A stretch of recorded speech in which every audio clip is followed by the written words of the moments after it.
Hello beautiful people. Festival అంటే అల్లగ్ జోష్ ఉంటుంది అమ్మాయిలకి రెడీ గానీకే. ఈరోజు నేను అమ్మ పట్టు చీరను రీసైకిల్ చేసి హాఫ్ సారీ లాగా వేసుకున్నాను. అండ్ జాను కూడా లీవ్ తీసుకుంది ఈ ఫెస్టివల్కి.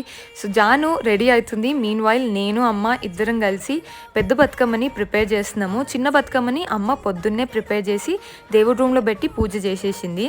సో ఇంకా జాని నేను పూజ చేయగానే వచ్చి మొక్కుకుంది. భక్తి ఎక్కువ అయిపోయిందనమాట ఈ మధ్య మా అందరికీ. సో ఇంకా పెద్ద బతుకమ్మని దేవుడి రూమ్లోకి తీసుకెళ్ళి కాస్త అగరబత్తి అలా చూపించి మొక్కుకొని ఇంకా కిందికి వెళ్ళిపోవాలి. మా అమ్మ పొద్దున్నుంచి పని చేసి పాపం టైమే దొరకదు రెడీ గానీకే. ఇంకా బొట్టు గంధం పెట్టిన తర్వాత ఇక కిందికి వెళ్ళిపోదామని ప్రిపేర్ అవుతుంటే మా అమ్మ డ్యాన్స్ నేర్చుకుంటుంది. మా మమ్మీకి డ్యాన్స్ అంటే భలే పిచ్చి, కానీ అంత బాగా రాదు. సో నెక్స్ట్ ఇయర్ హోప్ఫుల్లీ నేను అమ్మ ఇద్దరం కలిసి డ్యాన్స్ క్లాసెస్ జాయిన్ అవ్వాలి. కిందికి వెళ్ళి ఒక 1 hour ఆడినాము అండ్ వీఆర్ డన్.